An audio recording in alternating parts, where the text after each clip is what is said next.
This is an extract from Rick Stroud's book, Kidnap in Crete. The two men sat down next to the warmth of the fire in the hut, trying to dry off. There were some boys from nearby Enogia at the sheepfold, and one of them, the boy whose father had been executed, began playing with the rifles, which included Leigh Fermor's captured German Mauser. The gun could be loaded by hand or with a 5-round clip, and the youngster tried both methods. After a while, he got bored and left the rifle loaded with the safety catch off. Several of the disgruntled shepherds appeared with the urgent news that 300 German soldiers had appeared and were searching all the houses in the area. They warned that it was only a matter of minutes before they arrived. Leigh Fermor, who was very excitable, ordered everyone in the hideout to pack up and leave. He grasped the Mauser, swinging it round with his finger on the trigger, and the weapon fired. To be continued towards the end of this episode.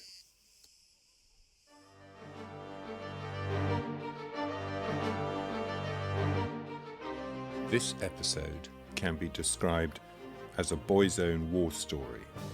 It's a true story from World War II, where hijinks and daring do are mixed in with errors of judgment and tragedy. Welcome to Bloody Violent History. My name is Tom Assheton. Today I'm going to examine an iconic event from World War II, carried out by Greek and British members of the Special Operations Executive, the SOE. To help me, I'm joined by Rick Stroud. Rick, a director of film and television, has also published a number of books, mostly within the military sphere. His latest, Lonely Courage, is the true story of the SOE heroines from World War II. As some of you know, we published our own episode on 20th Century Heroines last year, episode 11. In 2014, Rick published Kidnap in Crete, the true story of the abduction of a Nazi general. This is our subject today. Rick, welcome to Bloody Violent History. Thank you. My first question, before we dive into the story of the kidnapping, is how did Crete end up being occupied by the Nazis in May 1941? Well, as you and everybody may know, there was a big war going on in the Western Desert, fought by the British, and later they were joined by the Americans. The Germans were winning that war, and they thought that if they invaded Crete, which was just to the north of the North African coast, it would act as a giant sort of supply depot. They could bring their troops there, they could bring supplies there, they could hang out there. It would give them some control over the Mediterranean. And so they planned what was the biggest airborne assault in the history of the world up to that point. And I think since that point, it was a gigantic assault with these highly trained German parachute troopers. The Fallschirmjäger. The Fallschirmjäger, who were pretty ruthless. And the British weren't... the British on Crete weren't very well organised. They were led by a man called General Freiberg, who was a very brave man who'd run the VC. He was a New Zealander. But he was obsessed with the thought that if an invasion came to Crete, it would come from the sea. And all his thinking was out to sea to the north, looking for an invasion force, and an invasion force that never came, because the real invasion force came from the air. Right. When it arrived, the paratroopers jumped out of their aeroplanes, gliders landed. It was a very chaotic landing because the Crete landscape isn't built for glider landings, and it's not really built for parachute landings because it's very, very rocky, and you don't, as a parachutist, you don't want to land on rocks and break your leg and all the rest of it. And they were met by the most incredible resistance from the Cretan, the very, very brave Cretan people, all of whom turned out bishops, school children, wives, old ladies in black dresses. Old ladies in black dresses carrying whatever they could, which ranged from old, sort of 18th century blunderbusses to axes that they had, to do the chopping of the wood in their house. And by the end of the first day, the invasion had gone so badly that the Germans thought this isn't going to work and we will pull out. And they were on the verge of pulling out when the commander said, we'll have one more go at this, and he sent in heavy lift aeroplanes to Malmö airfield on the second day of the invasion to see how quickly and whether it was possible to land, unload and take off. And the pilot who tried this out landed, took off under fire, and there followed a fleet of heavy lift aircraft which were landing, unloading and taking off in 90 seconds. And that swung the battle, and our commander, General Freiberg, even though he could almost see and he certainly heard about this invasion, refused to traverse guns that he had pointing out to sea to point at the airfield. He could have just traversed left and sort of shot up the aeroplanes that were landing. He didn't, and of course the Germans, as they built their force up on that second day, they acquired a huge psychological advantage, because everybody thought, oh, we will never beat them, and they already had a reputation for being unbeaten. And so really by the end of the second day, the battle was lost. The British Army ended up, I mean, it's sad to say, but the British Army ended up in a rout. They most of them went to the south coast and were taken off by the Royal Navy after 10 days. And at the end of the 10 days, the Germans owned the island. And what they immediately did was to say, this is very unfair, the civilian population shouldn't have fought us, this is illegal. And so they took reprisals, and they destroyed two villages, one called Candanos and the other called Candamari. And in both places, they took the civilian population, separated the women and children from the men, took the men into a sort of orchard and shot them in both villages. And this is recorded by a man called Peter Weixler, who was a German war photographer, and he was loaded up into one of the lorries that was going to destroy these villages, and took shots of the reprisals and of the executions. And he later testified at the Nuremberg war trials, and his testimony was critical in causing the people involved to be found guilty of a war crime. So that's why Crete was under German control, and that is why the Cretan people, who are very, very, very fierce, tough lot. I mean, I'll just tell you a quick story that when I was writing the book, one of the people I met was a guy called Kostas Mamalakis, who is the curator he was the curator of the Historical Museum in Crete, and his uncle was the chief Cretan kidnapper. He was actually in the car when the general was kidnapped, and Kostas was really kind to me and nice, and he entertained me quite a lot in his flat, which was full of ordnance. There were hand grenades, 25-pounder shells. There was a Vickers machine gun with I think 8 strings of ammunition, 8 belts of ammunition. And I said, why? I said, Kostas, why? I said, obviously, this has all been decommissioned. He said, no, this is all live ammunition. And he had submachine guns. I said, well, why do you have to have all this unexploded ordnance? He said, well, first of all, he said, if my flat caught fire, I'd ring the fire brigade and tell them to evacuate the area because it would blow up. He said, but my great-grandfather had to fight, my grandfather had to fight, my father had to fight, and the way things are going, it looks as though I might have to fight, and this ammunition and these weapons will be very useful. And that is, it's sort of defined in some way the Cretan spirit. They are used to being invaded, they are used to resisting the invaders. Yes. So what the Germans had done was to set up a sort of melting pot of resistance and hatred towards them. And so the reprisals didn't put a stop to the Cretans' not at all, activity. No. It actually sort of concentrated their minds even more. It concentrated their minds and made them even more determined to be as unpleasant to the Germans as they possibly could be. And the last bit of this that leads us into the capture of General Kreipe is that one of the generals who was put in charge of the island, there were 2 or 3, and I think he was the second, was a guy called Müller, General Müller, and he was called the Butcher of Crete, and he was ruthless in his use of reprisals against any guerrilla activities, and he was ruthless in his ability to command that villages that he thought were working against him to be destroyed. And he had people tortured and interrogated in a terrible way. So sort of just going on from there, what Patrick Leigh Fermor, who was in the Special Operations Executive, he was a sort of buccaneer soldier, as all the SOE were. And central to the story. And central to the story, but not the centre of the story, because in my view, Leigh Fermor and Paddy Moss, who was his second in command, are important, but they're not as important as the Cretan resistance, the Andates as they're called. But he said, let's capture, for sort of propaganda purposes, General Muller from his headquarters on Crete. And that was the sort of start of the idea. And the idea was to capture him, not to kill him, to use the minimum amount of force, but to get him off the island and therefore to show that the Germans could be humiliated and the Cretans would be given a great morale boost. And the Cretans would be given a great morale boost. Yes, no, they certainly didn't want to kill him. They wanted to try and make it appear that the Cretans had no part in the kidnap. Yeah. And the kidnap story sort of starts at Christmas in 1943.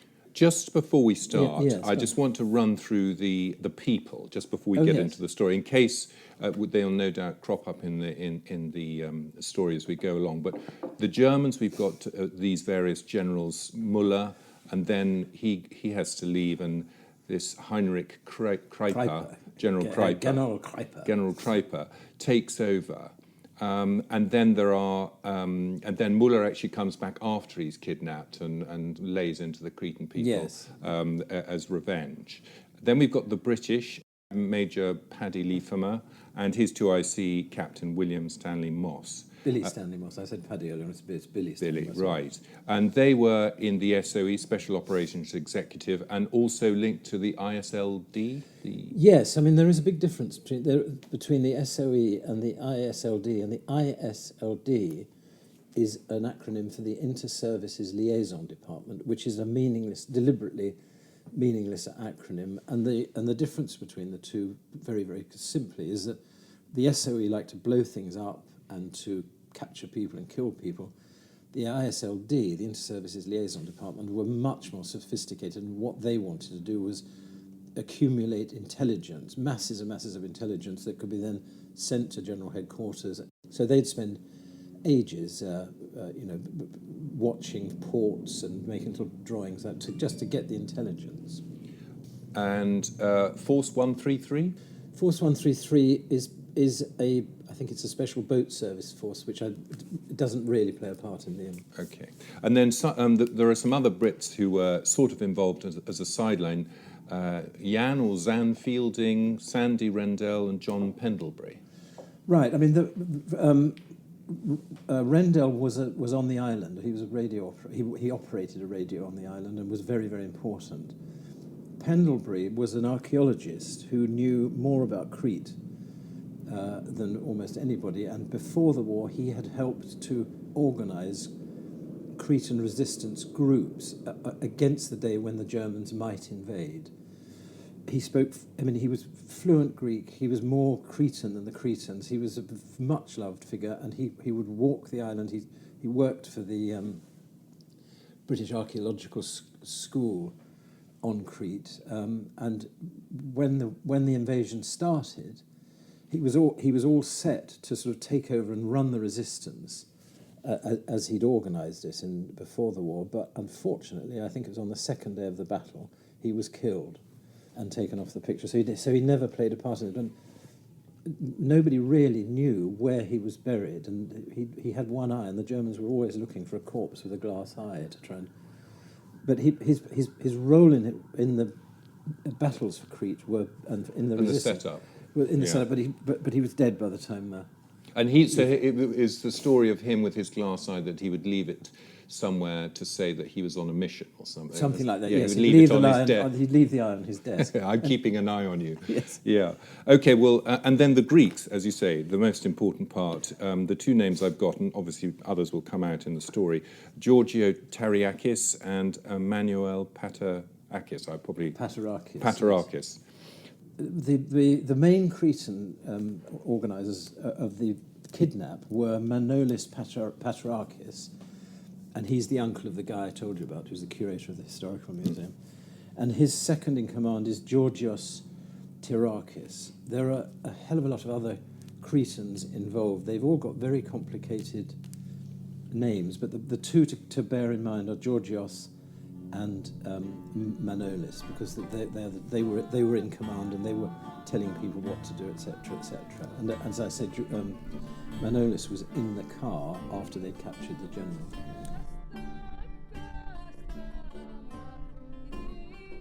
Great. Okay, let's get into the story. So strap on your boy's own helmets and here we go. Your flak jackets. Yeah. I mean, it starts at Christmas 1943 in a house in Cairo called Tara, when there are 3 naked men sitting in a bathroom. And one of the naked men is drawing in the steam on the tiles on the wall, and he's called Zan Smiley. And he's the son of a baronet and a member of the SOE, and like all the SOE on Crete and in Cairo, a renegade. The second naked man is Paddy Leigh Fermor, who I've described as a handsome, name-dropping buccaneering adventurer. And what he liked was to exaggerate. I mean, he was a little bit like Boris Johnson. Everything he was at the centre of everything that he took part in. And then the other guy was William Stanley Moss, called Billy Moss, who's been described as a devilishly languid Coldstream Guards officer. And what they're doing, what Zan Smiling is trying to do... So Zan Smiling, because there's a Zan Fielding. There's Zan Fielding. Oh, someone else. Okay, so this is Zan Smiling. And right. Zan, I understand your confusion. I share it. Zan Fielding and Zan Smiling both lived in Tara and both operated in Greece and sort of North Africa. But Smiley is drawing on the wall, on the tiles, a sort of diagram to show how you ambush a car or a group of men, and he's doing that because Paddy Leigh Fermor, who I always refer to as Leigh Fermor, wants to know how it's done because he has this plan to capture General Muller, the butcher of Crete. Where all this is happening is in a house called Tara. And it had been rented by Billy Stanley Moss, who was quite rich, and it was a very, very eccentric place. It was run by Billy Moss's girlfriend, who was a Polish princess called Sophie, and she'd arrived carrying marmosettes and Pixie, a dog, and she sort of ran this house. It had a butler, it had a ballroom, it had crystal chandeliers. And it was full of sort of very, very wild, generally upper middle class young men, and they'd do things like they'd have massive parties. Sophie said that in Poland they had this drink, and they tried to make the drink using industrial alcohol, which they mixed in the bath, and sort of pochine. Sort of pochine. And somebody drank it and collapsed, and so they couldn't use it. They'd mixed prunes with it. They had bullfighting. Leigh Fermor once fell asleep on a sofa with a cigarette. The sofa caught fire. They threw it out of the window. They got people to shoot out the lights of the chandeliers. One Christmas they cooked a turkey using benzodrine. So when they were not in the field, they were absolutely caning it. They were running wild. And David Sterling and the SAS lot in there, or was that different? No. Sterling was in the desert, and really nothing to do with the SOE. I mean, he knew them, but he didn't play any part in it. And the people who were in this house Tara included a guy called Billy McLean, Zan Fielding.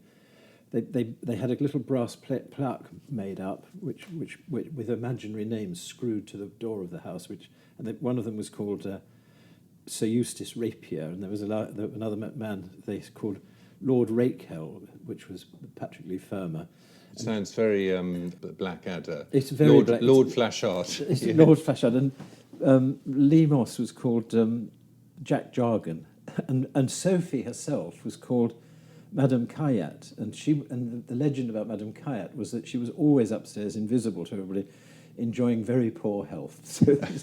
And the butler would sort of run this thing. So they've got this plan, which Leigh Fermor is going to present to GHQ, to the people who sort of are in charge of him, and get permission to fly to Crete and kidnap General Muller. Unbeknownst to him, General Muller is replaced by General Kreipe. And now General Kreipe is a nice man. He's a classicist. He's won a Knight's Cross for bravery, and he's been fighting on the Eastern Front, which I think everybody interested in all sorts of bloody warfare know was a pretty awful place to be. And they said, General, we're going to give you a holiday. We're going to send you to Crete. It's full of illiterate peasants. It's a cushy number. They're completely disorganised. You'll have a lovely time. You can stay in the Villa Ariadne. You'll have your lovely headquarters just down the road in Arcanes. It's warm. You can drink the wine, and you'll have a nice time, and it'll be a rest for you. So he flies in on this great German aeroplane, waiting on the tarmac. It's a beautiful, top-of-the-range, for that time, Opel motor car with metal pennants on its mudguards, people saluting, doors opened, he gets into it, and it is beautifully hot, and he can smell the lovely scents, and he's driven to the Villa Ariadne. And what he doesn't realise is that he's just stepped into a trap that's going to cost him his reputation, ruin his career, and nearly kill him. And what he also doesn't realise is that all these lovely peasants who are so disorganised, in his view, are watching him every inch of the way. And when he gets to the Villa Ariadne, he's given a lovely cup of coffee by a lovely woman, and he thinks, oh, that's nice, and this is so civilised, and he's a classicist, so the Villa Ariadne is full of classical... It was the headquarters, wasn't it, previously, for the archaeological... For the archaeological school on Crete at right, Knossos. So Arthur Evan, so it couldn't be a better place. So as he's drinking his coffee, he thinks this is the life, and of course he doesn't realise that the lovely young woman who gave him the coffee is also working for the underground, and that, again, every move he makes is being reported. So this is rather a blow to Leigh Fermor, to find out that his plan to capture the general has been sort of subverted by the fact that the general isn't there anymore. It's a completely different general. Nothing daunted, he represents the plan and says, it doesn't really matter whether it's Müller or Kreipe or whatever. We should just capture a German general. It'll be a big propaganda coup for us. And there were one or two senior officers who said, this is ridiculous. We shouldn't be doing this. And they were worried about reprisals. And they were worried about reprisals. Yeah. And indeed, I mean, if you look at Leigh Fermor's archive in the National Library of Scotland, he's always writing to people saying there were no reprisals. We got away with it, and of course there were reprisals, and we'll probably talk about those as we go on. And just going back for a second, I mean, after the Germans had won the Battle of Crete, the British inserted the SOE operatives and ISLD operatives to sort of send information out as to what was going on, because otherwise Crete had turned into a sort of a black hole. Nobody really knew what was going on there. Anyway, all of the time between the invasion and the kidnap, the resistance is fighting back. So if we go back to Cairo, we're back in Cairo in 1944. The bathroom plan has been approved, and Patrick Leigh Fermor is going to be running it, and he recruits Manolis Patrakis. Okay, and they then come along at this point. Yeah. They come along at this point, and where are they then? They're in Egypt, are they? They're in Cairo. Right. They're in Cairo. Part of the SOE. Then they were never officially a part of the SOE, but because they were so important, they worked for the SOE. And Leigh Fermor knew that they were extremely important to him, and he himself had been on Crete before. I mean, it wasn't the first time. So he knew all these people.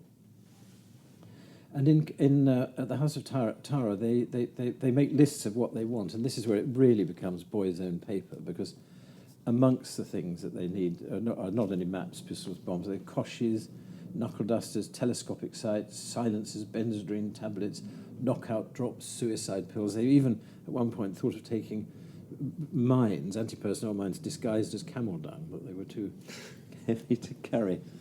And they have a big party on the night that they're going to set off, and it's all the Greeks aren't there, but the Cretans aren't there, but the inhabitants of Tara are. And one of the inhabitants, a woman, said there would be a big party, and a car would call, and those who were going to be dropped into enemy territory left just like that. without a goodbye, without anything. We never allowed ourselves to be anxious about them. We believed that to be anxious was to accept the possibility of something dreadful happening to them. So they have the party, presents are given. I think Leigh Fermor gets a present of the complete works of Shakespeare, and they set off, and they fly to Italy, where they take off for Crete. Have they done their training at this stage? Yes, they have. Leigh Fermor has trained as a parachutist and got his wings. I don't think Moss ever got his wings, but he liked the fact that he was jumping untrained. I mean, that's sort of loony business that they were in. The plane, so they're finding on the plane with all the equipment. They've got these great canisters full of equipment. They're flying over the drop zone on Crete, and Leigh Fermor is the first to jump. And the idea is that he will jump, establish contact with the resistance immediately on the ground, flash the torch saying it's all right, and the others will jump. But the weather changes, so Leigh Fermor jumps, and he's in exactly the right place. He lands beautifully. There's cheering from the Cretans. They all call him Livermore, Livermore, Livermore, and it's all wonderful. But the clouds have sort of come in. He can't signal, and the plane pilot considers it too dangerous to drop the other members of the team and the equipment. And so, after circling for about an hour, the plane flies off and leaves Leigh Fermor on the ground to wait for the arrival of the others. And he spends the next 2 months sitting in various caves on the island, really having a good time. He's drinking. Growing his beard. Growing his beard. No, he doesn't grow his beard actually. But he drinks, and he writes endless messages to the Royal Air Force telling them how incompetent they are and not. And eventually, it's decided that the rest of the party will be inserted by motor launch on the south coast of Crete, and on the appointed night, Leigh Fermor's waiting. There's a reception committee waiting. They hear the launch. The launch comes in, and on the launch is Moss, the Cretans, and a load of other Cretans who Moss can't really read. He thinks they're all sheep rustlers. He can't speak Greek. He doesn't know what they're saying, and he just misinterprets the whole thing. In fact, that a lot of them are very important members of the resistance and. Right. People that he thinks they're just a mob. He thinks they're just a mob. And as they go ashore, the first person he meets is a man who looks as though he's come, out of Brideshead Revisited, wearing a suit. He's a Cretan who can't understand anything that Moss is saying. And then another man comes up who's dressed in rags and stinks. And he says, "Hello, old boy. Paddy will be along in a minute. I haven't washed for 6 months. Man of the people, that's me." And that is Rendell, who we spoke Sandy about. Rendell. Sandy, Yeah. who we wrote about. And then, down the beach comes Patrick Leigh Fermor wearing a maroon cummerbund. He's got an ivory-handled pistol in his belt, a dagger in his belt, a beautiful brocaded waistcoat. And he says, "Hello, old boy." And he said, "What I want," he said, "Look at the way I'm dressed. I think I want the locals to think of me as a sort of duke." And he does. And so there's a bit of him that's living a fantasy. Yeah, they all are. They all are, yeah. But I mean, I think Leigh Fermor more all than... the Brits, more, I mean. all the Brits, definitely. Mm. And of course, some of them are very, very serious and very clever. And they're all people who didn't want to get involved in the army, drilling and being bossed around. They wanted to be freelance. And that's really what a lot of the SOE, in all its areas, was freelance. And in other podcasts, we've talked about the sort of puritanical nature of the Brits. Yes. We live on an island and we like going out and causing trouble, and whether it's Spanish galleons or whatever. And so there's certainly a proportion of the population who adopt this role very happily. Yeah. And the thing is, in the Second World War, we had a man at the top who loved it as well, Churchill. Yes, I mean, he definitely. was restrained by his military men, but he loved these people because he felt that's what he was like, and he was from the Boer War, wasn't And he? he was, and I think, I don't know whether it was he who coined the phrase, but the SOE was called the Ministry of Ungentlemanly Warfare. Yes, butcher and bolt. Butcher and bolt. Yeah. And it was quite boy's own paper. An important person that we haven't mentioned so far is a guy called Mickey Akoumianakis, who is the son of the curator of the caretaker of the Villa Ariadne. But Mickey lives next door to the Villa Ariadne, which is where they're proposing to grab the general from. They think that we'll storm the place, grab him, and whisk him away. And Leigh Fermor goes with Ekumenakis, Mickey, to his house, and Leigh Fermor looks very Greek. I mean, when he's moving among the Germans, he's tried his luck all the time. He would walk into places where there were German soldiers and give them cigarettes and talk to them, and they never sort of tumbled who he was. But he pushed it. He pushed his luck all the time. Anyway, he and Mickey go to the Villa Ariadne to Mickey's house, and they look at it. And Leigh Fermor sees that it's surrounded by endless fences of barbed wire, electrical fences, machine gun. But it's heavily, it's the head of the German army on Crete. It's heavily defended, and it's not a place that you're going to just be able to storm in and rush out. If they tried, it would just be a sort of suicide job. They didn't. I mean, they only had small arms, didn't they? They only had small arms. I mean, they would have hand grenades, but I mean, it just wasn't going to work. So they decide instead that they will try and find another place to capture the general, and they know from Mickey's sister, who was a woman who gave the general the coffee when he first arrived, that he has this routine of he lives in the Villa Ariadne. He goes to his headquarters at Archanes, which is about, I can't remember exactly, but it's about 20 kilometres down the road, maybe a bit further. Is it beyond Heraklion or no, it's on south, the way to? No, it's not on the way to Heraklion. It's south. It's going south into the island. It's a nice little town. But his routine is he gets up, he goes to the headquarters. He comes back for his lunch. He then goes back to the headquarters. He'll maybe have dinner in the headquarters or have dinner back at the Villa Ariadne. But he will spend some part of the evening with his officers in the mess. And on the road between the Villa Ariadne and Archanes, there is a crossroads which doesn't exist anymore. But it's not a crossroads. It's a sort of steep bend in the road where the car will have to slow down. And they're walking. Mickey and Patrick Leigh Fermor are walking along, looking at this, and they think this is the perfect place to stage the kidnap. And as they're walking, the car itself, with the general in it, drives by, and for an instant, Leigh Fermor and Kreipe look at each other. Kreipe not realising that he's looking at his kidnappers, and I think it's Leigh Fermor who waves at him in a sort of jovial way, and Kreipe thinks, oh, friendly Cretan peasants, totally disorganised. Mickey's sister chats up the driver of the car. She finds out exactly his routine when he's going, where he'll go and where he'll be.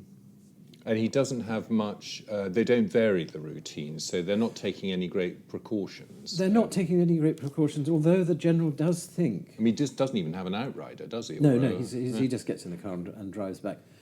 He does think, this is important for the actual moment of the kidnap. He does think that if anything were to happen to him, it would be at that slowing down place. And just before the kidnap happens, he gives orders that he'd like a roadblock to be put there, just to check out things. But that doesn't happen. But you'll see how that affects him. Meanwhile, Leigh Fermor is working with the. I mean, this is sort of canter through, but he's working with the underground. He's got a group of men who are going to be the sort of protection squad. He's got 12 men who will be the actual kidnap team. It's very difficult to hide these men and to feed them because there's a huge food shortage on Crete. And in the end, he gets two things happen. One is he gets a letter that says from it's got obscure Cretan organisation saying, who are communists, I think, saying you mustn't do this. There will be reprisals. Stop it. And they've all been waiting quite a long time. They're getting tense. Yeah. They're getting tense. The pressure's building up, and when Leigh Fermor thinks, okay, maybe we should call it off. But the Cretans who want to do it are gung-ho, and they say, call it off at your peril. We're here. We're going to do it anyway. We can do it anyway. Yeah. But one of the things that has to happen is that the protection squad has to leave. They just can't keep them hidden any longer, and they become more of a danger. Right. So they're reduced to the 12 men, and they decide what they're going to do is that Leigh, Fermor, and Moss will disguise themselves as German military policemen, and that they will wave down the car, and that when they wave down the car, that's the moment at which they will grab the general and drag him out of the car. And so, after a long wait, lots of planning, getting the uniforms together, which don't look great, but will look great in the dark. They're on for one night, and they're told, no, the general's going to change his routine, so they postpone it. They've got a system of flashing torches, and at one point it was going to be bell wire, whereby an advance guard could see the car coming and signal to the kidnappers. A little buzz or something. Little buzz, and I think in the end they use torches. But anyway, so lots of hanging around, false alarms, etc., etc. But the night comes when it's on. They all go to the kidnap point, and they hide in the ditches by the side of the road. Leigh, Fermor, and Moss dressed for the part, and then they wait. A lorry goes by full of, and now it's pitch dark, and a lorry goes by full of German soldiers. It's a busy-ish road, so I mean they haven't got time to mess around. No, they haven't got time to mess around. And it does link the headquarters of the German army with Heraklion, the general's home. You know, it's a sort of it's an important road on an island that didn't have many roads going north to south at that time. It's got lots more now. And then a motorcycle, a sidecar goes past, and they wait, and they begin to think, oh, it's hopeless. The general's not going to come. And then they get the light flashing, the car's coming. So Leigh, Fermor, and Moss get out onto the road, and they've got these I think they're called paddles, which are police things, red and white, to flag people down. They've got their hats, peak caps over their eyes. They do look like it. Although Moss earlier had said, actually, I thought we looked like two sort of Englishmen in the Barclay, swanning around in the Barclay in London. Anyway, and Moss has got a kosh in his hand. They flag down the car, and from inside the car, the General Kreipe can see these policemen going, "Alt!" And he smiles. He thinks this is terrific. They've done what I wanted. Yeah. And he's winding down the window to congratulate them and be the big general, when suddenly his door is ripped open, the driver's door is ripped open, the driver's coshed on the head by Moss. The other kidnappers jump out of the ditches on the side of the road. They grab the general, they tie him up. His hat's knocked off. The medal he's got, his Iron Cross, which he's very fond of, which he got in the First World War, yes, is torn off. Mm. And he's now strapped like a sort of mummy. He's slid into the back of the car on the floor. Patarakis gets in. Moss is a very good driver, so he's going to drive the Opel. Leigh, Fermor gets into the passenger seat, and he puts the general's hat on, so he's now masquerading as the general. And in the back, the general has got these sweaty, smelly Cretans with knives telling him to shut up, and the car roars off, and the driver is led off into the darkness. And about a second after the car has gone, another German lorry comes. So that shows how quickly they had to do it and how dangerous it was. And as if that wasn't enough, the car now has to be driven by Moss through Heraklion, because they're heading west of Heraklion to a village called Anoia, which is in a centre of the resistance on Crete. And they've got to get through. They don't think to just go south straight away and head. No, because there's nothing there for them to. They can't cut through. They can't cut through, and also they have to signal to Cairo that they've got the general in order to organise the launch to take them off. And they had no. They couldn't say. It would have been folly to say, we'll do it tomorrow night, you be there then, because they'd had no idea how long it would take them. They go to Anoia, which is the centre of the resistance, and where there is a radio. And they'll use the radio to tell Cairo, we've got him, and organise the launch, and also to get the BBC to transmit a message saying that on Crete, a German general called Kreipe has been kidnapped and is already off the island. And he was kidnapped by the British, and it's nothing to do with the Cretans. Although I read somewhere that the Germans realised Kreipe was still on the island because the BBC messed up that message. Well, that's exactly what happened. As an aside to that, when the message reached the BBC, it was put in an in-tray and treated with the bureaucracy of the BBC. And in the end, they refused to transmit a message that wasn't true, which is bloody annoying for the people on, who'd done the kidnap. But in a way, that's good, because the BBC had this reputation for telling the truth. And so I can see why they did that. But if you've got a car full of Cretans and a kidnapped German, you want as much help from the outside world as possible. So Leigh Fermor is now driving through the checkpoints, and the first one they get to is the general's the Villa Ariadne, where they're waiting for him, and they just flash the lights and go storming past, and they all salute. And then they get to actual checkpoints, and Moss's technique is to slow the car down but not slow it down. And remember, it's got these very distinctive pennants on the mudguards. And Leigh Fermor shouts... Which designate his rank. Which designate his rank. Right. I mean, everybody would know that car was Kreipe's car. I mean, every soldier on the island would know that. And so Moss would slow down to as each checkpoint came up, and Leigh Fermor would shout out of the window, "Generalswagen, Generalswagen," with great authority. And the Germans all opened the thing and snapped to attention, saluting like crazy. And they got through, and what you have to remember is that driving through Heraklion, this is a garrison town. It was a night. A lot of soldiers had a night off. It was a cinema night, so it's absolutely heaving with off-duty soldiers, and they're having to drive the car slowly through these men, and they do it, and they just rely on the German sort of instinctive need to bow to authority. Even though there were clearly three smelly peasants Even though on they were the back smelly, seat. but remember, it is dark, so they've had, and it's Generalswagen, and then they get to the west gate, which is the main gate out of Heraklion, and that's got some really heavy duty. It's got big concrete slalom things to slow the car. You can't just drive straight through it. It's got searchlights, and it's got pretty heavy duty soldiers guarding it. Moss slows the car down. He's got the searchlight hitting him in the eyes. Leigh Fermor goes, "Generalswagen, Generalswagen," and it looks as though they're not going to open the barrier. And so they think, well, what if this? What they plan to do is, if this happened, we will reverse out of it.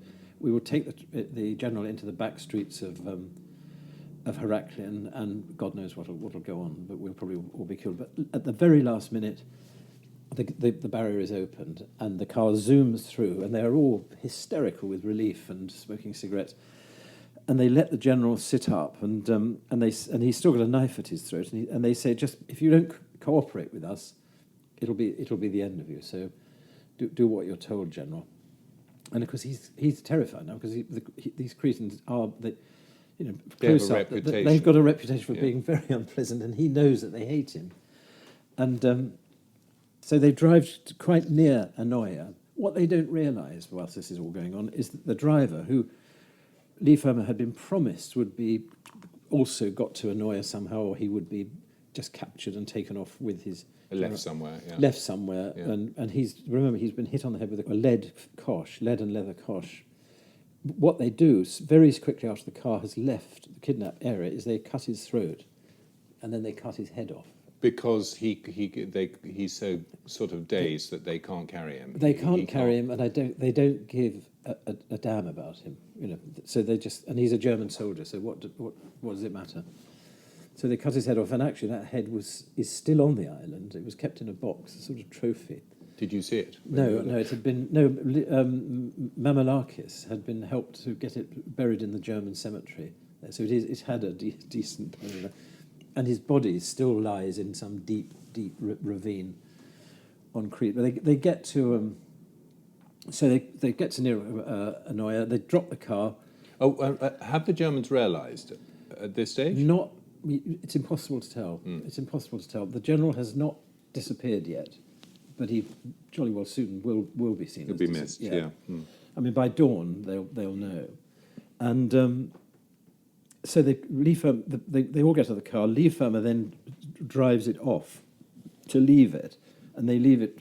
He leaves it with some British cigarettes, some commando berries and things to make it look as though it's been taken to a submarine point and abandoned, that it was British troops who've done it. And they walk the general to Anoia. Moss walks him to Anoia to be joined later on by Leigh Fermor after he's dumped to the car. And when they get to Anoia, they have a very, very weird welcome, because the villagers don't appear to like them, and they say that the cattle are amongst the sheep, the black crows are around, and what they've forgotten is that they're still wearing their German uniforms, and so it looked to the Cretans, it looks as though they're load of Germans there. Oh, so the moment they realise who it is, then as soon as they realise it's big, all right, big grin's all right. Yeah, big grin's all right, and everything's all right. But it's quite a tense moment for a little while.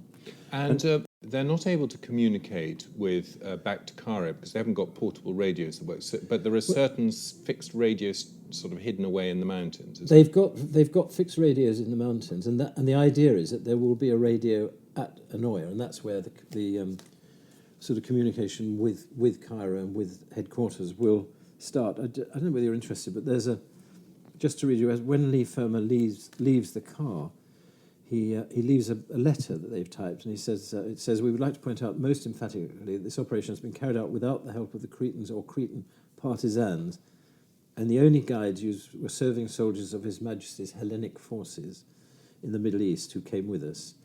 Any reprisals against the local population will be wholly unwarranted and unjust. P.S. We are very sorry to have to leave this beautiful car behind." That was just what they hoped that the Germans would read that and think that that the kidnap was a British initiative and no Cretans were involved. Oh yes, and the other things that the villagers say before they realise who Leigh Fermor: the back cattle have strayed into the sheep. Our in-laws have come. Our what? Our in-laws have come. You can see that's an international yes. sort of problem for everybody. But the real problem is that the radio that's meant to be there in Anoia isn't there, and it's with a man called Dunbarbin, and he has disappeared. So without radio contact, they're in a real fix, because how do they tell Cairo? And they start to use Cretan runners. In particular, they use a guy called Georgius Psychondakis, who's called the Cretan Runner and wrote a book which has the title The Cretan Runner, and in it he describes how very, very hard it is to run or to carry messages over Crete, and at some points they're so tired they're almost hallucinating. Right. So all the way back to the Battle of Marathon. All the way back to the Battle of Marathon, exactly. And they don't have shoes. Their shoes are often made out of car tires. There isn't leather. They're really up against it. Eventually, Cairo is told that the kidnappers haven't. They've got the general, and that they are now on the road to taking the general to the south coast, where they hope to be picked up by a motor launch. And now the Germans know that the dawn has come. The general isn't there. There's a big alert, and the Germans pour out of Heraklion and all their other bases to search for the general. So the kidnap has happened on the night of the 26th, 27th of April. What day are we now? We're in the dawn on the 27th. The general can't believe it. When they said to him, we're going to drive you through Heraklion, he thought, you're mad. My men will pick me up any minute. And he's pretty stunned, and he's wearing the clothes that he wore for an evening in the mess in his headquarters. He's not dressed for mountain walking, so he's got a very tough walk ahead of him, which he doesn't realise yet. And he's not at all equipped for it. And he's close to 50 years old, and probably not. And he's close to 50 years old. Yes. You're absolutely right. He's not fit and trained up for a walk that a young man would find difficult. And I've walked that stuff on the island. It's really tough. Yes, I've ridden a motorbike. That's very very civilised. But you could certainly see how even then how up and down it is, and how bare and barren it is. So they set off with the general, and several things happen. One is he develops relationships. He thinks the Cretans are all going to kill him any minute. He comes to hate Stanley Moss, Billy Moss, and he comes to like Leigh Fermor, and Leigh Fermor shows off by quoting Latin. And at one point, when they're on a mountain, Leigh Fermor says, "Vides ut alta stet nive candidum soracte," which means the low Mount Soracte glitters deep in snow. And the general recognises this quote, and it helps to sort of cement their relationship, which I think is a sort of soldierly, man of action relationship. Moss, on the other hand, he hates because he thinks Moss is a complete child, and even at one point, Moss gives him a present of 100. They somehow get the 101 nights, 1001 nights. That sort of fantasy book, and the general doesn't like that at all. And and Moss says, "Oh, I could have killed the general. He was so horrible to me." Yes. And he spends a lot of time with the general because in the escape, Leigh Fermor will leave them together, and they absolutely don't get on. He said, I mean, what he says is, he said, Kreipe says, "I liked Paddy, but Moss, always with his pistol, it was childish." Yes. And I think that's exactly what it is. And actually, there is it because that sort of Moss is I can't remember if it's in one of the Flashman books, but a right-killing gentleman. A right-killing gentleman. You're that sort of person, and he does go on later on after all of this is over and kill quite a lot of Germans, doesn't he, in an ambush? Not only that, yes, he does exactly. He having got off the island, he goes back to stage a sort of another similar ambush, and Yes. that's a disaster, and it should never happen. Yeah. And he does ridiculous things like he takes a camera with him, and Yeah. which. Anyway, so they're on the way. At one point, they're high above the snow line on Mount Ida, and they get a message is brought to them saying, "For God's sake, come tonight." And what they think is happening is that the base of the mountain is surrounded by Germans. They can hear German vehicles. During the days, there are German spotter planes flying over them. There'd be dogs. And there are dogs. I mean, they're deploying the whole thing to capture the general. Although it is said that... I don't know whether this is true, but in the general's headquarters, when they heard he'd been kidnapped, they broke out the champagne. Got rid of that old bore. Yeah, exactly. And they get this message, and they go down the mountain, not realising they're going through a German cordon. And when they finally get through, the men who meet them say, "What on earth are you doing down here? We told you to stay up there." And they realise that the message that said, "For God's sake, come tonight," actually said, "For God's sake, don't come tonight." And the "don't" had got hidden in the fold of the paper.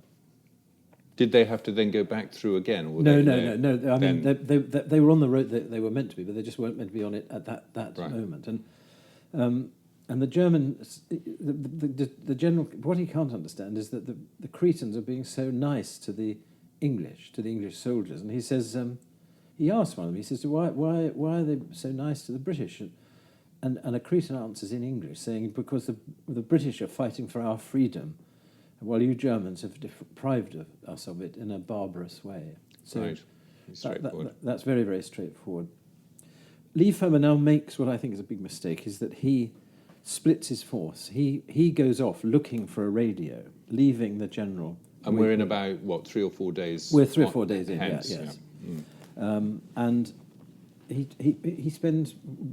goes with George Tirakis, the 2IC Cretan. And remember, too, that the whole time they're moving, they are being guarded from the mountain tops and the hilltops by Cretan... By the Andartes. By the Andartes, who are looking... And so, I mean, one of the SOE said that without them, we wouldn't have lasted 24 hours. I mean, in any situation. Right. So they're being guarded by they're being watched over. They're being they're riding shotgun on them. And that, because, again, we've talked a lot on our podcast about resistance in the Second World War, Yes. particularly in France, and how much, betrayal there was and difficulty of being able to trust people in Yes. France, particularly our agents being betrayed. Yes. And so there was huge opportunity for them to be betrayed by all sorts of characters who may have had different, communistic leanings Yes, or whatever, absolutely. or nationalistic leanings, and yet they weren't. They weren't by anyone. No, they weren't. No, they weren't betrayed at all. And they passed through lots of villages, and people knew who they were. I mean, it's not to say there weren't double agents and collaborators on the island. There were, but there weren't many of them. And we have to remember that Crete is a small island, and that everybody knows. I mean, it's an exaggeration, but people know each other. And if X from village what, he's the one who betrayed. I mean, there was a betrayer, and his body was found slashed to bits. You know, I mean, Cretan revenge was pretty unforgiving. Yes. And Mamalakis, the curator of the museum, said you'd rather have brain cancer than get involved in a Cretan feud, and that's, you know, there's a strong element of trust and mutual understanding and feuds just being held down. So yes. You know, so that's Southern European vendetta. Vendetta, exactly. And they can, as they're moving around now, and as Leigh Fermor's trying to find a radio, they can hear the Germans blowing places up, because in sort of reprisal for what has happened, and as a threat to sort of get them to give the general up. And they can even hear German soldiers shouting, "Get on Kreipe, get on Kreipe!" And Kreipe at one point again says, "You're mad. You're never going to get away with this." But he's getting more and more tired. And at one point they find a mule for him to ride on, a donkey, and he falls off it and lies on the ground groaning, and that breaks his morale, and he falls off a second time, and he just lies there going, "Why don't you just shoot me and get it over with? I can't go on, I can't go on." And he's injured as well, is he? He hurts his arm, yes. And then later on there are photographs of him when he's off the island with a sling on his arm. There's a guy called Stockbridge on the island who's very sort of organised, and Ralph Stockbridge, and he's in the Inter-Services Liaison Department, and he says he gets in touch with Paddy somehow and says by runner, and of course remember these runners, when they arrive, the information they're carrying is days old. Basically, he says in the letter, he says, "For God's sake, stop messing around. There's a guy called Dennis Tira on the island. Get in touch with him. He's got a radio. He knows what's happening, and he'll organise a launch to get you off." And Leigh Fermor is then reunited. He gets back to his lot, and they decide that they're going to move to a place called Villandredo on the south coast of Crete. Whilst this is happening, the Germans are establishing patrols and lookout sort of posts, checkpoints along the south coast. So the longer they take to get there, the more established those checkpoints will be. And they hear heartbreaking news comes to Moss that a launch had actually arrived and had to go away again because they weren't there. And eventually they get news from another SOE agent called Dick Barnes that a launch will arrive on a certain day, the next day at Rodokino, and they have to move very, very fast. So they again split the force. Some of them, the sort of younger, fitter ones, go the fast way, and the ones looking after the general go the slow way, so that the young, fit ones will be in a sort of guarding position. In position, yeah. And they make it. As they move along, they get to this coast. They move along the beach. They can see the guard posts, and at one point they can see some German soldiers playing leapfrog. And the general says, "I just don't know who's in charge on this island. You or us." He's pretty much given it up, and they now have to wait at Rodokino for the.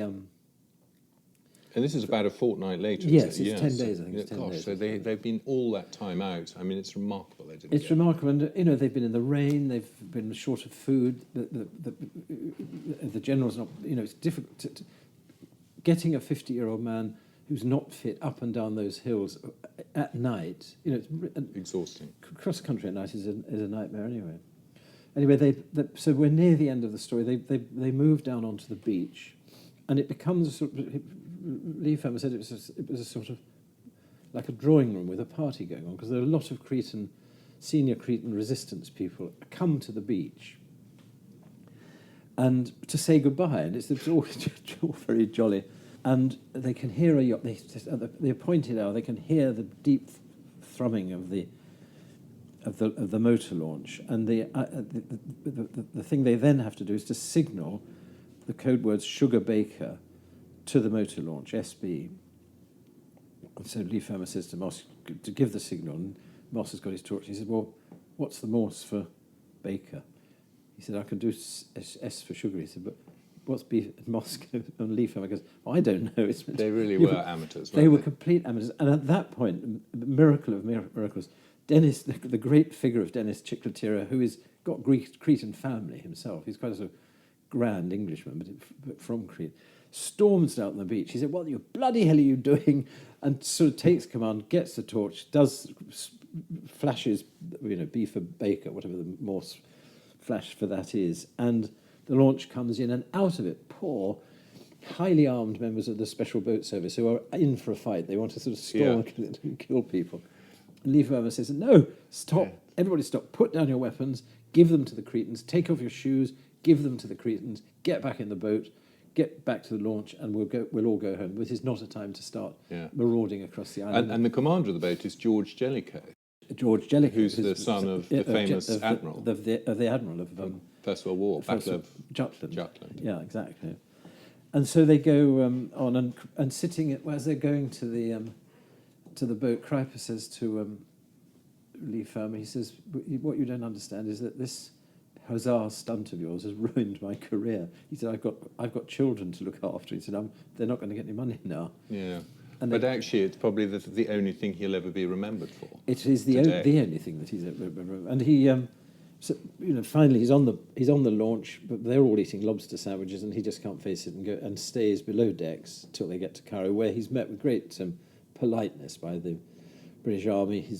A doctor has strapped up his arm, and he's taken into captivity. Leigh Fermor goes to hospital because the stress of the whole thing had proved quite a lot, and he had some nervous thing that almost paralysed him for a bit.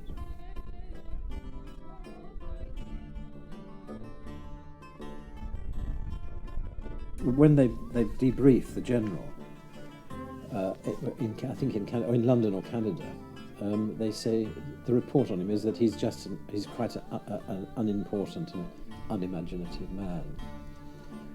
And Muller, who they were supposed to capture, ends up on Greece after the war in a war crimes tribunal where he's condemned to death.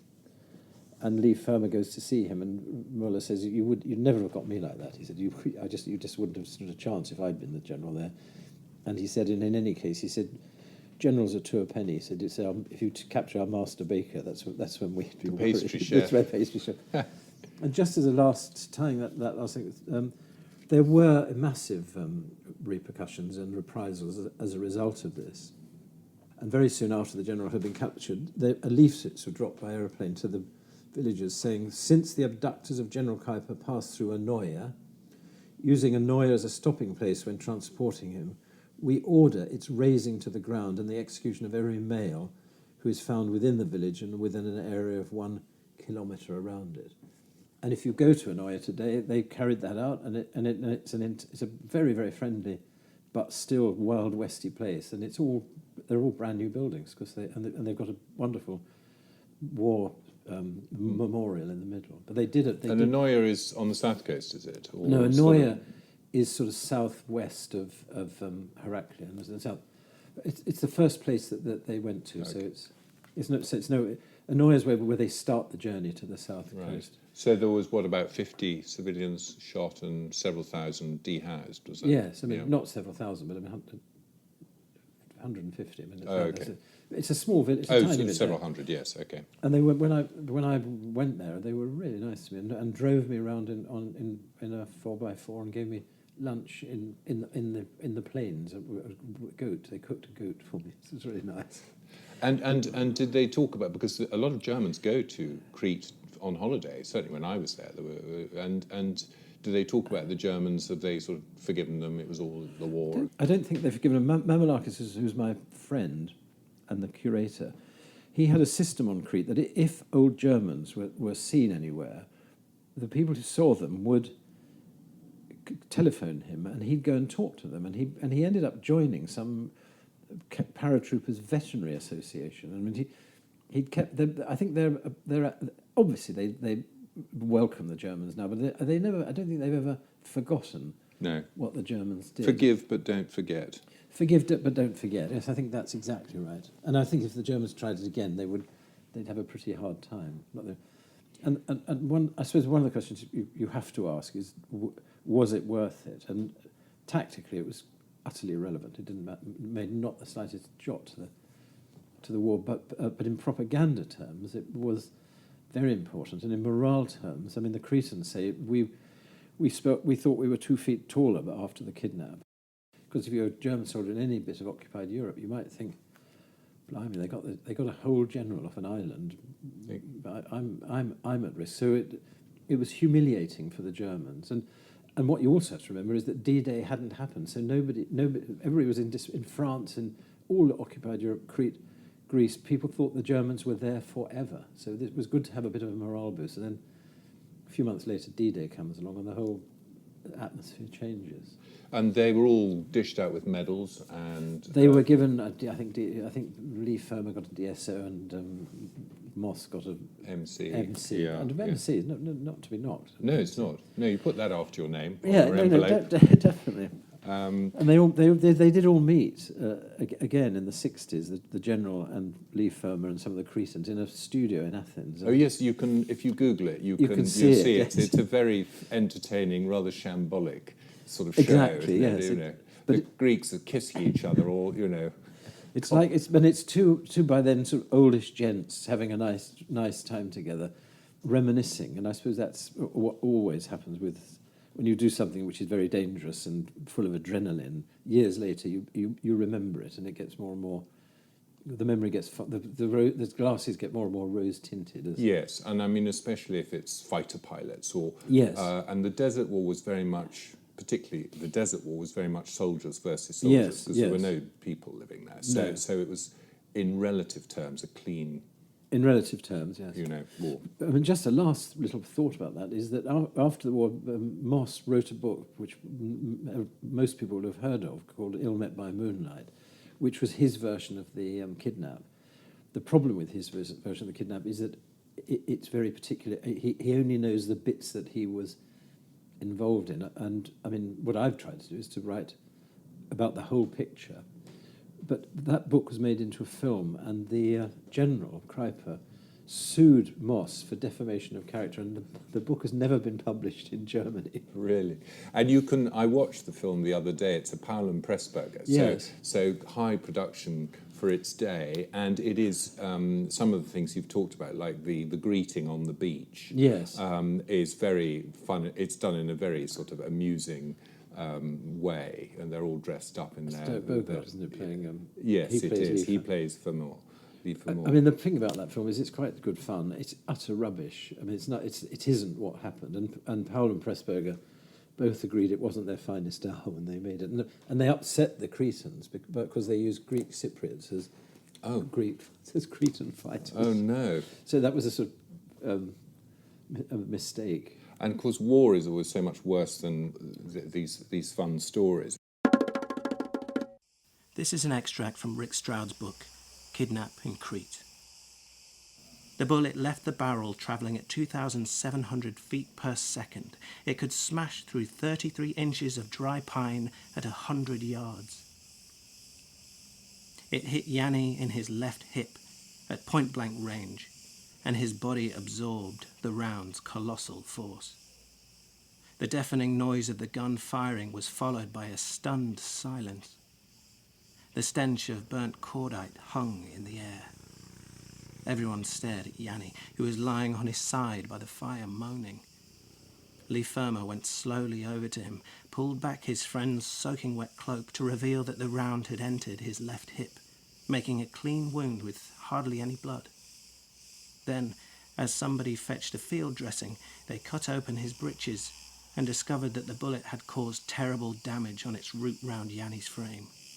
The Cretan was in deep shock and seemed to be feeling little pain. He murmured, although no one but Leigh Fermor could hear what he was saying. There was no doctor near and no hospital. Within a few minutes, Yanni Tangarakis was dead. His murdering cousin slept through the whole incident. Yanni's body lay in the open until dawn, when they carried him to a nearby ilex grove and buried him. Yanni Tangarakis was Paddy Leigh Fermor's closest Cretan friend. I mean, for instance, Leigh Fermor had, I suppose between the time that Moss turned up and his arrival, or maybe it was in a previous encounter, had that terrible accident with his guy. Oh, that was before the whole operation, when he was on the island. And I think that Leigh Fermor was I could get my head shot off for saying this, but I think he was a hysteric. And what happened there was that they were in a village. No, they were in hiding in the forest or a cave. Yes. And there were guns everywhere, and it appeared the people appeared outside saying, "If you don't give us some money, we will give you away," and the Germans are coming, and everybody panicked. And Leigh Fermor picked up a rifle, and he swung it, and he's in a confined space. And as he swung it, he pulled the trigger. Is it what I think in the army they call a negligent discharge? Yeah. And right in the line of fire was his best friend, Crete, who was lying asleep or just trying to wake up, and he fired. And later on, Leigh Fermor said, "Well, I was easing this." He said, "I picked it up and I was easing the spring," which to me doesn't make any sense, because if you open the breech of a rifle, you've just got to look at it. You see a shiny brass round. It's impossible for it not, or the round is ejected. But yeah, if it's a rifle, it's hard for it to go off unless you pull the trigger. And also, it's hard to say it. I didn't think it was loaded. And there was a lot of ill feeling about that went on after the war. And yes, so Leigh Fermor did kill his best friend. Yeah. So so I think that whether neurotic, hysterical. I mean, I think they were under huge stress, these people, and PTSD was not really a thing. No. And all of us, if we get under pressure and we don't watch out, it can end up swimming around in your head and causing you severe problems. Yes. There was one also other thing that I read Adam Nicholson's book, The Mighty Dead. Did you come across that? It was about why Homer matters and so on. Oh, yes. And there are lots of stories in it. And one of them is he's talking about oral history, is the oral history of this event in Crete, and how Nicholson's thing is he's trying to work out whether or not oral histories change over time or whether they stay the same, and he actually doesn't prove the point because he can prove both points. Some of them stay the same, and the oral history of this event in Crete that he listened to, there were no Brits even in the story by then. That does not surprise me. Because what I've tried to show in the book, and I hope I've tried to communicate to you and to everybody, is that the heroes of this were the Cretan people. Without the British were almost, they provided the equipment and they provided the idea, but it was the Cretans who did it, and they were the ones that were... And they took the risk. Taking the risk, and they got left behind, and it was their homes that were blown up. So the British, you could, if you were Cretan, you could see the British as sort of swanning around. And so I tell you the story, and I tell my grandson the story, and suddenly there are no British. It is Georgios and the people that we know who live in these villages, etc., etc. Thank you, Rick. That was magnificent. So it goes. You've been listening to Bloody Violent History. Rick's latest book, Lonely Courage, the true story of the SOE heroines who fought to free Nazi-occupied France, is published by Simon & Schuster. Details are in the show notes. Please pass this podcast on to a friend. To help spread the word, you can contact me at talk@bloodyviolenthistory.com. Thank you and good luck.